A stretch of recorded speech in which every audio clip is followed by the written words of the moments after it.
jamhira mun bandiraɓe sehlaɓe heɗotoɓe radio Juillet hande ko ñalawma aljuma awri ko nogas e joyi lewru juillet hitande ujunnaji ɗiɗi nogas joyi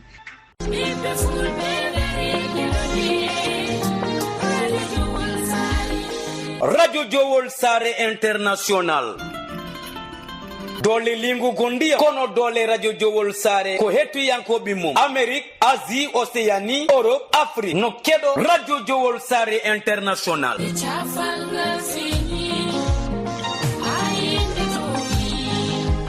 jiɗɗa ko kabaruji jaggu radio Juillet international gilay émission ngaji dini ha e fina tawa tarini kono ɓamtare kala kena wallita gurdam ade ena yewteno haale e nder radio Juillet international wonande jogiiɓe publicité ji jokkodiri eya radio Juillet international caggal indicatif Mauritanie waɗa 46 53 84 09 walla mbaɗa 44 18 77 18 walla mbaɗa indicatif dowlaji dendude Amérique plus 1 513 668 03 94 bandiraɓe musidɓe tedduɓe heeɗi min Abou Diobo El Hadji Ngori momi hetto radio Juillet international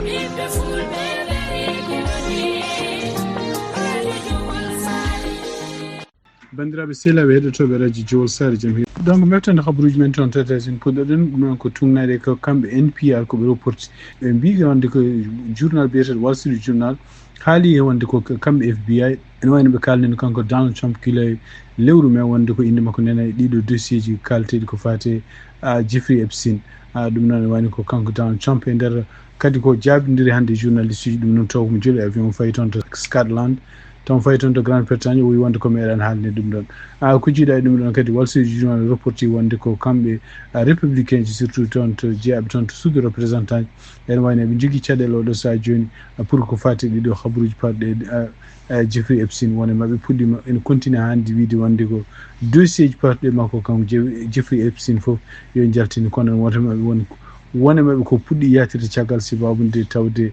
tawama kanko Donald Trump inde makko ne jeeya hen e kadi won gueɗe kewɗe hawnaki ma yaltu hen kene bonna inde makko kanko speaker house noon hon kanko Mike Johnson ene wayno surtout anje oɗo dossier beele ne yetto toon to suudu représentant ene wayno uddi suudu représentant ji pour ko hedde ceeɗu ko ɗum noon ne wayno gartude ko mois de septembre tungnade hande NPR ko haalte wono kamɓe démocrate en haysindo calima wonde ko oɗo vote ne hono mo Trump ƴefti yo won kañum hoore mum juge cour d'appel hawno kanko biyeteɗo Émile Bow ene wayno kamɓe républicain ji ɓe wadde confirmation beele kanko hoore makko mo votene ɗum noon e wayno ko kanko namako pour yo won ko juge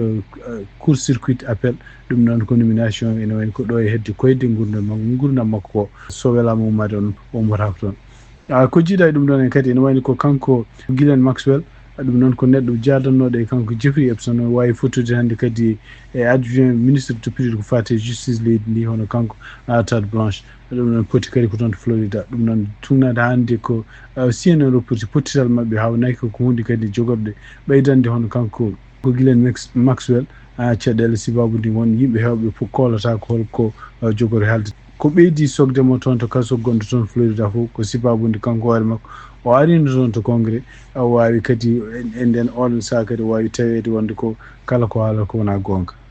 ko wawi wonde fof ene wayno ko haalte kadi ko kanko Ghislaine Maxwell pottirgol makko hannde kadi e kanko adjoint ministre député ko fate justice hono Tade Blanche ɗum ɗo fof ene wayno ko hawnaki kadi ñagade kanko Donald Trump yo yaafo oɗo debbo ɗum noon e nder ko kanko ko namda kanko Donald Trump nde ƴeeŋi toon to avion toon to Scotland o haali wi wonde ko meeɗani miijade wonde pour wallude oɗo yafnade ɗum ɗon kono o wi ɗum ɗo ko hunde nde wawi wadde te yafade ɗum ɗon ko wadde pardon leydi ndi siftinde on tan ko constitution mo États-Unis ene yamiri président yo yaafumo wela foof ɗum noon kadi ene wayno ko jaafugol muɗum kadi rawata koye goomu toppitiɗo ko fate hen ƴewde e oɗon ko waɗi ko est ce que ne yafni walla yafna habaruji men États-Unis hande tungnade kadi ko rapport gummiɗo toon to armée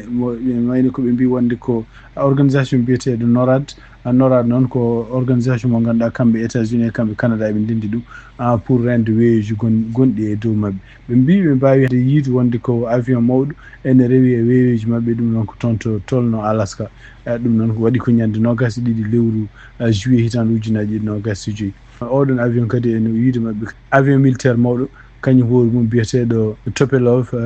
TU-95 e ɗum noon kadi ko avion dondotoɗo bomboji mawɗi kañum hoore mum tawa avion ngaji tokosi goɗɗi ne ndewe muɗum ene nden ɗum avion ngaji biyeteɗo Sukhoi Su-35 ɗum ɗon kadi ne wayno ko ɗiɗon avion ngaji caggal nde jiya nde hono kamɓe kadi kamɓe avion ngaji américain ji F-35 Lightning II e F-16 Fighting Falcon ɗiɗon ene wayno caggal muɗum mbawi kañum takkodiri ɗiɗo avion ngaji pour hadde ɗumen nadde espace mo amérique e mo canada ɗum noon e tungnaɗe hannde ko noral haali wi wonde ko oɗo incident ene wayno ɓe teskirima hono avion mo kamɓe russe o e avion ngaji tokosi goɗɗi escorte uji ɗum natani e espace mabɓe kamɓe amérique walla kamɓe canada keddi tan koye espace international hande ko yalti toon to congrès kadi ene wayno ko kamɓe républicain ji ɗum noon koye ɗaɓɓande kanko Donald Trump guila nde o heeɓi laamu nde o yiɗi wonde ko oɗo sadio joni kamɓe républicain ɓe guddita kadi enquête ko fate hen jangol bangol toon to ñande 6 lewru janvier hitande ujunnaji 2020 ko kamɓe noon e wayno ko kamɓe républicain ji kadi ene Donald Trump yiɗi wona jangol ngol ɓe jiiɗi enquête ɓe poti ɓe jiiɗi enquête ko yimɓe wonnoɓe oɗon comité donc ene wayno ɗo sawa noon kamɓe républicain ji guila e kanko lammoko nde fuɗɗi kanko Donald Trump ene wayno o noddino représentant goto biyeteɗo Barry Loudmilk ɗum noon ene wayno kañum hoore mum yo fotti makko toon to Maison Blanche ɗum noon e tungnaɗe ha hannde ko oɗo représentant ko haali nde fotti toon e Donald Trump ene wayno caggal nde ɓe jewtiti wawi wiidemo wonde ko alay saago yidde muɗum ko oɗo comité enquêtanoɗo ko fati jangol toon to congrès ñande 6 lewru janvier hitande ujunnaji 2020 alay saago oɗo comité kanko hoore makko enquêté ɗum noon oɗo comité ene wayno démocrate donc adduna ɗum ko kanko biyeteɗo Bernie Thompson e kanko kadi biyeteɗo Lisa Cheney jeeyade toon to Wyoming donc ko kanko Donald Trump ene wayno koɓe ƴewata oɗo saa joni ko surtout henno ko kanko Lisa Cheney ɓe jamiri ɓe mbaɗino yamirore ni e nder enquête aji mabɓe mbaɗnoɗi aduna pour FBI kañum hoore mum ƴeewa beele ne enquête mo ene yiita makko ko takkimo surtout hen takkudemo ko wiyete trison noon ko hunde nde ganduɗa en hawnaki jomum ware kanko représentant Barry Loudmilk o wawana dañde rendinde yimɓe ɓe ganduɗa wawɓe walludemo fati enquête ɗum ɗo kono noon e wayno ko so tawi kamɓe député ji gonɗi toon to suudu représentant soɓe gartoyi e vacance uji mabɓe kanko hoore makko ma o rokke hankkadi doole ko wawi noddirde seedeji ɗum noon kadi o enquête oɗo saji ni ko yimɓe ɓe ganduɗa jeeya wonnoɓe e oɗo comité enquêtannoɓe mo kanko Donald Trump taw ko oɗon saaha kanko hoore makko mo takkano winde ko wonde ko kala yannoɓe toon e congrès ñande 6 lewru janvier hitande ujunnaji 2020 ko yimɓe supporteur uji makko e ɗum noon kadi ko ene wayno ko caggal nde kanko hoore makko nde noddi ɓeɗon yo jan toon ko wawi wonde fof ene wayno ko oɗo saa joni ene fada ade kamɓe démocrate en eɓene continue wiide wonde ɗum ɗo yimɓe yidde tardini yimɓe par ce que ala foof holko woni fayida makko yirte hen kono e wayno ko kanko Barry Loudmilk o wi wonde ko hawnaki ko wasraɓe koɓe jiiti ko oɗo saa joni ko wonde ko kamɓe démocrate en e kanko surtout Lisa Cheney wonkoɓe ko añjeɓe Donald Trump ko ɗum woni sababu kamɓe hoore maɓe gardi oɗo comité enquête Donald Trump siftinde on tan ko kanko Bernie Thompson ko kanko wonno gardiɗo oɗo comité ɗum noon ko démocrate e kanko Lisa Cheney kanko wonno adjoint oɗo comité hande kabaruji men États-Unis tungnaɗi kadi ko yalti wona kanko Donald Trump e avion makko toon to wonno fadde toon to Scotland e nder ko haldano journaliste uji o haaldi kadi wi wonde ko oɗo saa joni mo ñaagui wonde ko kamɓe Israël yoɓe continue ligguey mo mbaɗato pour moñude Hamas e ɗum noon e wiide makko wonde ko caggal nde kadi ko haalde journaliste uji o wi wonde ko Hamas ene wayno jaɓani hande jabade condition ngaji ɗi ganduɗa ene jamno dañira toon to Gaza ene wayno kadi ene wayno ko kamɓe Israël kadi oɗo saa joni koɓe takkunoɓe Hamas ɓe mbi wonde ko Hamas waɗi feere ha yimɓe maayoɓe toon ko fate heeg toon to Gaza hande ene wayno ko Union européenne e yimɓe e leyɗele ko famɗi fof 27 leydi nene critique oɗo saa joni Israël pour gueɗe ɗe mbaɗata toon to Gaza e wone hadde yimɓe ñaami ha kene maaya hen ɗum noon e wayno ko ɗum ɗo kadi ko hunde nde ganduɗa en e tugnade hande rapport moɓe mbaɗi ɓe mbi wonde kene ɓuura temedere e yimɓe sappo maayi hen e sababu nde heege hande habaruji men toon tete hono kanko Donald Trump laamu makko ene wayno kadi felliti yaltude e fedde aduniyankore wiyetende UNESCO ɗum noon en wayno ko jaltugol mabɓe kadi ngolɗo lawol kadi duuɓi ɗiɗi tan caggal nde ɓe nattuno toon fiftinde on tan e laamu makko ko gadango kanko Donald Trump ko kanko yaltino kadi États-Unis UNESCO kono e wayno Biden daari nde nattininoɓe joni noon kadi ene wayno ɓe pelliti yaltinde kadi États-Unis e fedde UNESCO donc UNESCO ko fedde Nations Unies toppitini ko fate jangde ko fate science e ko fate culture ɗum noon wayno ko kamɓe États-Unis oɗo saha joni surtout laamo ko anda sifaji maɓɓe fof ko kala ko fati e jangde e kala ko fati e science ko jaaɓi koɓe yiɗɓe ruttini ɗum caggal ko wawi wonde fof ene wonde décision ɓe ƴefti hannde wonde ko hande e tugnade konngol jaltugol ko kanko